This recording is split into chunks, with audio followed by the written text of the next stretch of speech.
สูงพี่น้องใต้ทั้งเซ็งครับ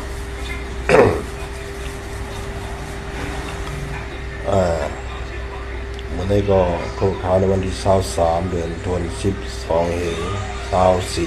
24แม่นข่าวยาม11 โมงควายไป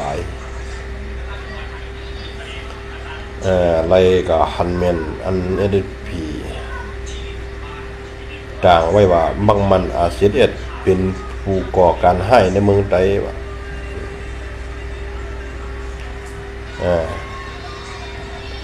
ไว้กับอันเฮาหันวันเหมือนนั่นแหละอันแลอยู่แหละอยู่ที่เก่าที่เลี้ยวอำกาหาซอหาเก้าวันน่ะเขาซ้ำบังมันเป็นผู้ก่อการให้ทุดาเขาซ้ำนาทีปอดห้องเอาปุนพันใดเสียมกาซ้ำกาห้องเอาเปิ้นมาอยู่ในเป็นหัวหน้าเขาเสลำตึกลำยือไตหนังคือไตเขาบ่ได้แผ่นดินไตเขาบ่ได้ก็อยู่ในมือวันนั้นเขาได้คัดเจอเขาได้เฮ็ดให้มันเหลวย่าให้มันกวายอะไรไปวนเขาเพราะเขากากอะไรก็เขาสำเร็จกับเตรียมต่างลงว่าไอ้ไล่ไปหมดเย้าสุโขทัยอยู่ว่าไปกับเย้าผมว่าเมื่อซื้อนี่ก็สำต่างแทงว่าเขาเด็กเขาซิมยิงเมืองปั่นทำในแทงวันอันนี้ก็เป็นดองไล่อันนี้น้ำเงือไตเขาหนีบนไว้กับอันต่างโลกนั่นเด้มันบนจึงเต็มหูไว้กับบาดตั้งเหนือวันนั้นอันใหญ่อันโตเป็นคนใหญ่คนหลวงในกำปั้นน้ำในตีใส่โคตรไตไว้กับเขาลัดความในบอกความไตค่ะนะลัดความมาเนี่ยอันเด้อละเขาขึ้นบางกลุ่มมันเขาวางแผนเลยทุกคนไล่กันเลยก็อยากคนเด็กคนหลวงเขาเนี่ยเขาได้อุบความสังคมความรวยก็อย่างของโอ้บักง่าบักโง่อย่างเงี้ยปองเจอนะเขาอุบกันนะอันนี้เป็นรองอันพี่น้องไต้เขากำพร้อมกันว่าพวกข่าวบอกข่าวว่าก็สำนีข่าวว่าหลาไตยาไตเสไตไว้กับคำด้วยดีๆว่าในจุ่มปากดีมาสู่จึงไตนั่นกุนหลวงมันนั่น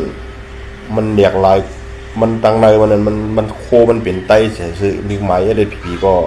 กุ้นลงเขานั้นประกอบอุปในความไตมันปอกนะ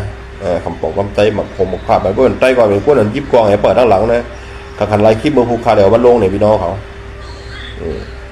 อันตะปุ่นมาเหมือนเขาตึกกันนักบอลหอเนี่ยก็ใกล้หันกับมัดตึกโคไลเนี่ยอันนี้ก็สมัยนี้น้ำเงือว่าเขาดีอันเขาชิมมือปั่นชิมถึงไว้ไตเลี้ยงให้ในก่อนนะเขาอุ้มเลยอันนี้เป็นลองไปวนเงือเฮ็ดเฮอคุณเมืองใต้เฮาเจิมดีจอมเฮ็ดให้คุณเมืองอันไรหันขาวหันเงาเสกาดตัวเยาก็เตลีเบื่อดีจันการซึกการเมืองจุ่มเหมือนลองไล่อันสุเฮ็ดอยู่วันเมื่อไหร่ก็มันมีพรดีสังคุณดาเจอคือใต้แต่คุณเมืองใต้เฮาอันสุดต่างลงนะอันฮอตัวแล้วหันเลยนะมันได้เฮ็ดเฮอตุ่มย่อนกลางใจคุณเมืองใต้มีเด็กอันเด็กเขาออกก้นปลายแบบในเมืองไทยเขาคุยลองไล่สูเฮ็ดเนี่ยพอสูเฮ็ดตูต่างเนี่ยบาจุ่มเลยก็ยาวอ่ะสูโหลไล่ส่วนตุ่มให้กุนเมืองเขามีใจเขาเฮ็ดซึกเขาต่อสู้อำเจอว่าเฮากันตึกกันเองกับต่างโลกจริงเฮ็ดเฮอกุนเมืองอันได้มาหันขาหันเงานั่นมันเดใจตกใจอิ่มรีมือรีจานเสปลายอันนี้เป็นดอกไล่อันพอเฮาโหลส้มตุ่มการซึกเนี่ยเฮาโหลลาดเฮมีแห้งเจอแต่ที่ก็ต่อสู้แกดเขบ้านเมืองเขาอำจะเข้ามัดต่างเลยเข้ากันตึกกันในว่าไรกองเราสองเราก็มัดต่างนี่กันเนี่ยอันนี้มันเป็นพันปล่อยยาใจคนเมืองวันเมื่อเนี่ยสูเก็บขวานเนี่ยนะเฮ็ดดังกวนคือไตขายแผ่นดินจึงไตเขาก็ปั่นเปื้อนเฮ็ดปั่นต่างการปั่นเปื้อนก็เขาบ่หลีอายวันไหนเย้าลองไล่อันตาได้มวนเมให้มันหลีขึ้นกว่าตั้งนานนั่นเต็มมียาว5อันสูดต่างมันสุดดีมายาไปเจอกวนเมืองว่าตีอันซิมเมืองปั่นอันซิมถึงหน่วยเตเลียงว่าเนี่ยเด็กเมืองใต้ก็ถ่ายตีติงด้วยดาบปนห้องในป้อมขึ้นสังเย้าถึงอินก็เข้มเข้มถึงวันให้กับหูวันเมื่อในอันอยู่ไรในSDPก็มีว่าไงอันกุ้มเขาอะไรอันในเปิดนั่นหนูปล่อยว่ามีว่าในเทียนเขาจะได้ ทางเขาว่ากูกลางเขาจะได้เป็นสักเขาไปเต็มแล้วอ่ะแล้วจุ่มอะไรผีๆเนี่ยนะก็บอกว่าก็ว่าเขาเฮ็ดเขาเนอแอ PNCG ก็พอเยาก้อยกับคำใจตึกตัวอย่างซึกมันเขาสมัยนี้ได้ดอกได้กันนะว่าเป็นผู้ก่อการให้ดูแต่ว่ามานั้นหมากออกมาโยมเมืองไต้เขากวนกำโยเมืองใหญ่กำโยเกี่ยวมีโยสีป้อกำโยลาเชลในกวนตายวันนั้น30โยเมืองเนี่ยอันนี้เขามักมันเขาไปกันต่างเอาซึกมานั้นย่อมซึกดีลาเชลนะมาส่งดีเมืองใหญ่ส่งประมาณเขานั่นอันนี้นะอันนี้เขามัดมาเป็นอ้อยดีเขาเนี่ยอันนี้5เป็นตับซึกอันว่าเมืองไต้ถ้าพี่น้องเขาทัดสังด้วยนะอันนี้5อันสุดที่มักมันว่าเขาว่าเขาให้กันไต้ว่าซึกโคไลกับโฮมมันอะไรเนี่ยเพื่อตั้งเฮ็ดเดี๋ยวตั้งรัดเขาเนี่ยมันเปิ้นกันอ่ะเขามาเนมักมันว่าไต้เป็นผู้กันให้ก้อยกับเขาล้ำยืดไต้ดิ๊กอันนี้อันก่อการให้ได้เนี่ยก้อยอันไล่สู่เฮ็ดวันเหมือนนี่หลัง3-4 ขวบก็ตื่นหูหันแจงแดงอย่างว่าลอกไล่สู่เฮ็ดมันเนี่ยก็บอกว่ามันมีตาเฮาไต้ดีขึ้นใหญ่เสียมว่าแต่ดียาเฮาไต้เฮาตกเตียบเหยียบเสือโหคนวันคนเมืองก็ตุกฆ่าขันใจอยู่เอาด้านปังตึกปังนั่นน่ะนะเฮาส่งกันสมาเฮ็ดให้เบิ่นหันสมาเฮ็ดให้กวนเมืองดีมือดีจานการซึกเหวันกันไปพอสมาบีบเงียนกวนเมืองให้ไปป้อมโปปายก็ซ่อมอยู่ก็ซ่อมได้ยึดเอาตีเฮือนตีหน้าตีสวนตีให้อันนั้นน่ะเฮ็ดให้กวนเมืองไปอยู่ไรขึ้นมีเฮียงแต่ได้เข้าเมืองก็ได้กว่าดังนาดิ๊กๆน่ะก็ได้กว่าดังนาดิ๊กๆเพราะเหมือนในก็เหมือนตั้งว่าเฮากันขึ้นเฮ็ดกันขึ้นเฮากันขึ้นอบอื่นกันขึ้นเว้ยเฮาอบอื่นเป็นไต้เอาทำได้กำได้บ่เฮาไปดีๆก็เพิ่นมาอยู่เตียนวันนึงมาสู่ก็ซุ่มอยู่เลยหรอกว่าสู่ตึกแค่ไหนนะเพราะสู่ตึกแค่ไหนดอกกูนำคนเมืองดิ๊กๆซุ่มบ้วนไรสวมเอาลอกลายตึกสวนเฮ